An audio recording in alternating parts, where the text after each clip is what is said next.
When you think about weddings, you often think about them as timeless celebrations of love.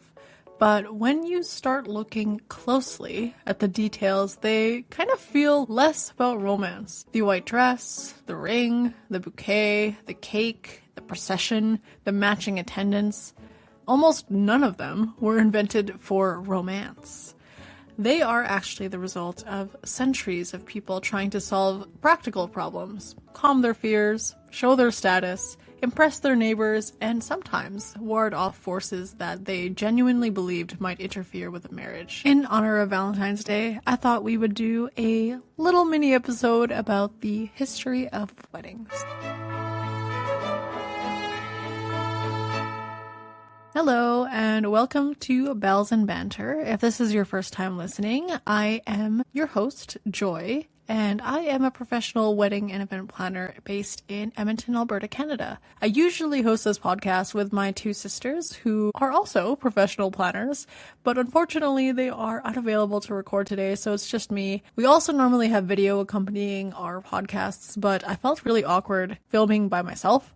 So it's just going to be audio today. Hopefully that is okay. I wanted to do a little bit of a mini episode about the history of weddings and the different customs that we see, because there's a lot of them. There's a lot of different customs, and the ones that specifically I'm going to be looking at are more of the Western customs, the ones that we see where we're from in Canada, but this is not a full comprehensive list of customs at all. There are so many different cultures in this world that I cannot even begin to touch. This is going to be specifically for more Western weddings, but it's still pretty interesting, at least from my research. Also, while I was researching for this podcast, I was binge watching the first part of Bridgerton season 4, and I couldn't help but think about all of these different customs and ideas and thoughts while I was watching. But anyway, let's get back to the podcast. For most of history, wedding and marriages itself wasn't actually about two people falling in love. It was usually about families or clans or colonies making agreements. A marriage between two people could unite farmland, it could secure inheritance lines, it could settle disputes between two fighting clans,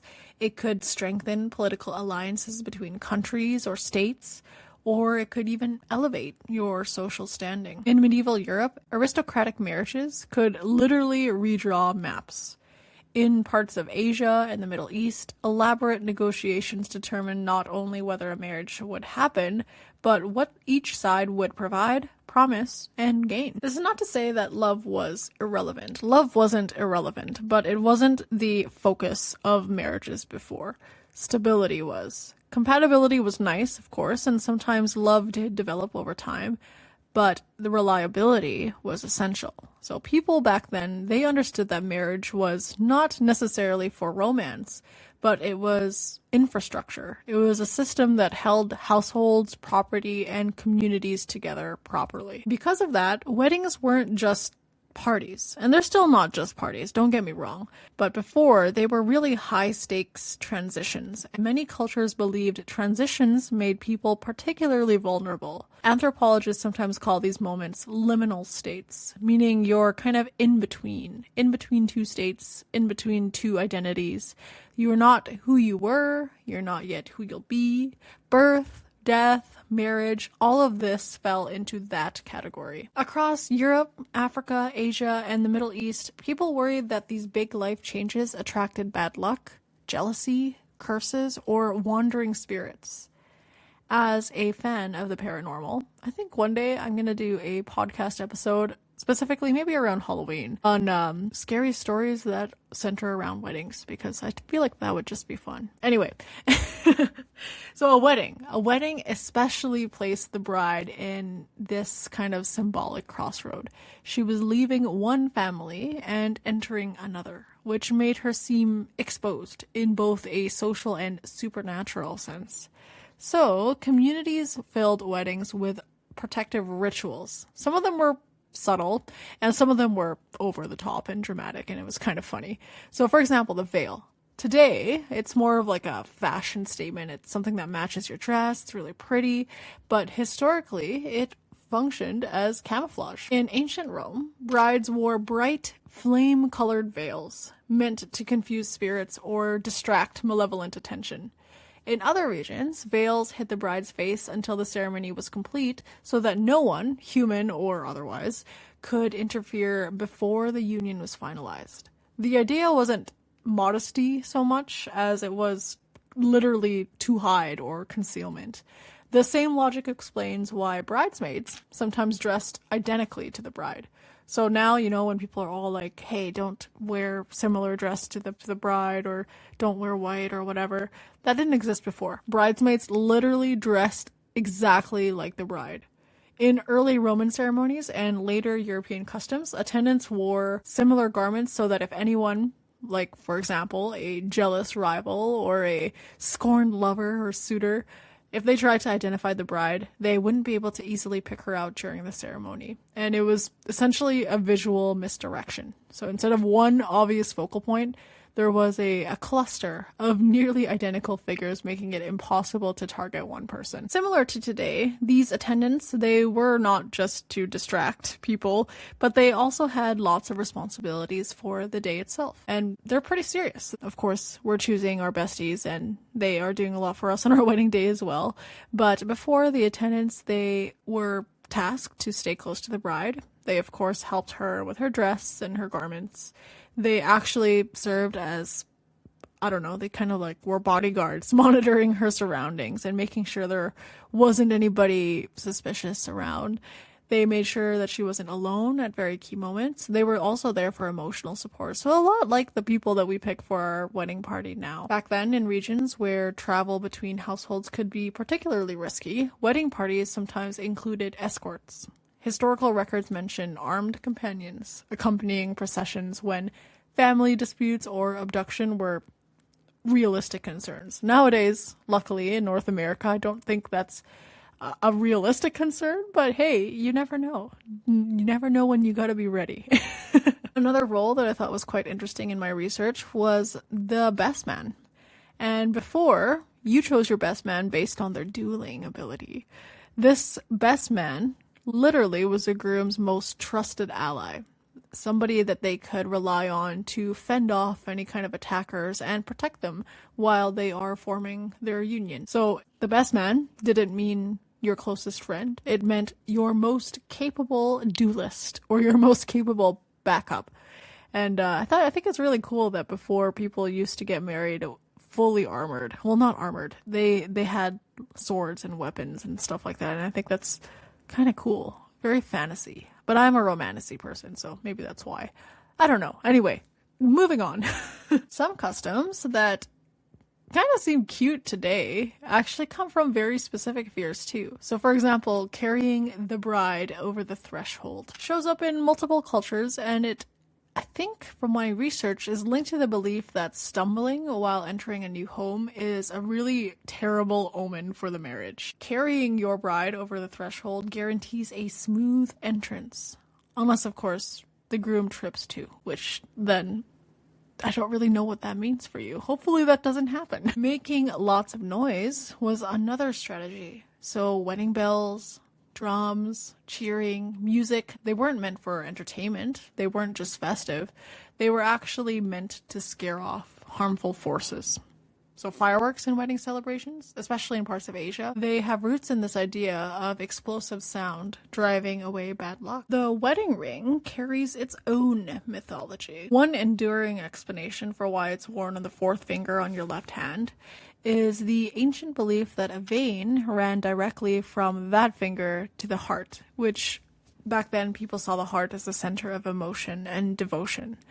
This vena amoris, or vein of love, doesn't actually exist anatomically. It's been disproved since, but the symbolism kind of stuck because it's such a compelling image. It's a visible circle of commitment connecting physical biology to emotion and feeling. Cultural habits kind of reinforced this idea, and repetition turned it into a norm, and that is why most of us wear our wedding rings and engagement rings on the left ring finger of her hands. Not everywhere, though. In several countries, wedding rings are actually traditionally worn on the right hand instead of the left. And this is kind of just influenced by local religion or custom. So, for example, in North America, we wear our wedding rings on our left ring finger. But my parents, for example, who grew up in the Philippines, they wear their wedding rings on their right hand. So it really just depends on wherever you're from. And in my opinion, it's totally up to you if you want to wear on your left hand, on your right hand, you want to wear it around a necklace, you want to not wear a wedding ring at all, that's totally fine. The idea that there's one correct finger is really just a result of whichever version became dominant in your particular region. So you do what works for you, okay? Flowers also carry meanings most people don't realize. Brides once carried bouquets not mainly for beauty, but for protection. In ancient Greece and Rome, herbs like garlic, dill, and rosemary were included in a bouquet because they were believed to repel evil spirits and bad luck. Medieval brides sometimes held strong-smelling plants for the exact same reason, and also because bathing wasn't always possible before a ceremony, so very fragrant herbs helped to mask the odors of the crowd and of the celebrants, of course. Over time, as hygiene improved and these kinds of spiritual fears kind of softened, the bouquet shifted from protective bundles to a more decorative accessory. Tossing it came later still, evolving from older practices where guests tried to tear pieces of the bride's clothing for luck. Can you imagine if somebody came up to you and tried to tear off your dress for good luck? Oh my goodness, that would not fly in this day and age. But anyway, throwing flowers was a more safe substitute than that. The white wedding dress is one of the clearest examples of how a custom that feels ancient can actually be fairly recent. For centuries, brides actually wore whatever their best outfit was. It didn't matter what color it happened to be. Red, in many Asian cultures, for example, red symbolized prosperity. Blue, in other parts of the world, suggested devotion. Gold displayed your wealth. And pattern fabric showed your ability to invest in craftsmanship. Wearing white didn't actually become popular until about the 19th century, after Queen Victoria chose to wear a white lace gown for her 1840 wedding. Her particular look stood out, and lots of images got circulated in the press, newspapers, that kind of thing. And then, because people liked it so much, people copied it. Fashion magazines praised it, dressmakers replicated it, and gradually it became the standard. White also, quietly, advertised wealth. You know, the reason why I don't wear white, for example, is that I can't have nice things and I will stain it 100% before the end of the day. And back then it's the same thing. Keeping a white garment spotless was extremely difficult before our modern cleaning methods, and still in our modern cleaning methods it's difficult. So wearing a white dress signaled that you could actually afford clothing that is too delicate for regular wear. So what people now interpret as a symbol of purity actually was a symbol of status. So you weren't being modest at all if you were wearing a white dress back then. Let's talk a little bit about food. From previous episodes, you've probably learned that my sisters and I, we really like our food. So of course I had to have a little bit of this podcast talking about food traditions. Ancient Roman weddings sometimes included the ritual of breaking a loaf of bread over the bride's head to symbolize fertility and prosperity. After the red bread was broken, guests would gather the crumbs and eat them, trying to share in that luck, sharing in the blessing of the broken bread. Later, European celebrations stacked small cakes or buns into towers to represent abundance for the couple, and as sugar became cheaper and baking techniques kind of improved and developed, these stacks evolved into those tiered cakes covered in icing and decorations that we know today. The modern wedding cake is half dessert, half engineering project, and honestly, half status display. It doesn't really add up to one, but you know what I mean. It's part dessert, part engineering project, part status display, and it's a continuation of this long tradition of showing generosity and abundance through food. Even the question of who pays for the wedding has a bit of historical roots. The expectation that the bride's family covers costs comes from the dowry systems, in which a bride brought money, goods, or property into the marriage. This transfer helped establish the new household and demonstrated the family's resources. In societies where women had very limited, if any at all, legal independence, it also acted as a kind of financial safeguard for her future. Hosting a very large wedding signaled that the bride's family could meet these social expectations and honor the agreements that they made for the marriage. Today, many couples split costs or fund celebrations themselves, but the older pattern still might linger somewhere in some cultures. You ever heard the saying, something old, something new, something borrowed, something blue? This is also a historical superstition that combined many different kinds of protections. So for example, something old, continuity with the past. Something new, hope for the future. Something borrowed, shared happiness with the owner of that garment or whatever it is that you are borrowing. And something blue is a symbol for fidelity. Weather on a wedding day was often looked at as a good or bad omen as well. So for example, if it rains on your wedding day, you'd think that that's bad luck, but it's not, because it's considered lucky. Rain meant fertility. So in agricultural societies back then, when it's raining, your crops are going to do well. So it's a good luck omen if it rains on your wedding day. When you step back and look at all of this together, weddings start to feel less carefully choreographed romance and more like history still in motion. So every single ribbon, every object, every sound, every gesture, it kind of carries things from earlier beliefs. Some were obviously more practical. Some were more symbolic. Some were rooted in fears that people took way too seriously before, like evil spirits and stuff. But over time, these meanings kind of shifted and the explanations faded, but the ritual still stayed.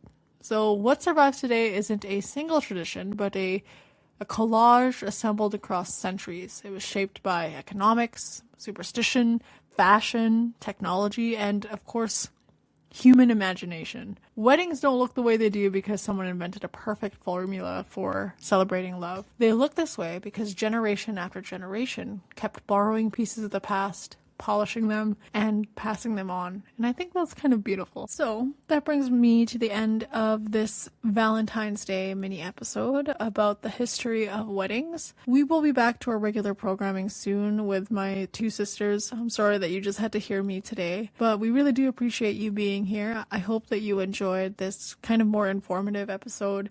If you're listening on Apple Podcasts or Spotify, it would really help us out if you rated our podcast. Thank you so much for listening there. If you are listening on YouTube, I'm sorry I didn't have a video this time. I just felt too awkward to film without my siblings. Hopefully you just stuck this on in the background or something and listened to it while you were doing something else. Please like, comment, subscribe. If you did like this video or you want us to do any kind of other informational episodes like this one, please comment. Let us know. I would love to research more things. It's really fun to look up things that are not related to my work, to be honest. So please like, comment, subscribe. It really helps out the channel. We're just a small podcast right now, but we're really hoping to grow. We really appreciate that you're here. If you celebrate Valentine's Day, happy Valentine's Day. If you celebrate Lunar New Year coming up, happy Lunar New Year as well. Thank you so much, and we'll see you next week. Bye!